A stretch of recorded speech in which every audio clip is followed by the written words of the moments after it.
Otto Lilienthal a effectué, entre 1890 et 1896, 2500 vols planés attestés, depuis une colline artificielle à proximité de Berlin. Il a construit 16 machines, à faible allongement, qui étaient plus proches des deltaplanes pendulaires de notre époque que du planeur de performance. L'idée de créer un deltaplane aux ailes à forme arrondie lui vint en premier lieu de Cigogne qu'il observa sur un toit. Il développa cette idée au fur et à mesure de ses propres essais, le premier ayant été réalisé avec des formes plates dont l'effet fut peu convaincant.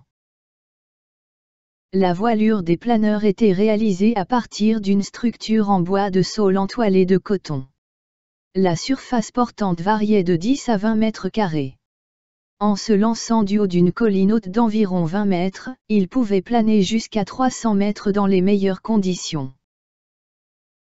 Le contrôle de la machine se faisait par des déplacements du corps comme pour les deltaplanes pendulaires contemporains.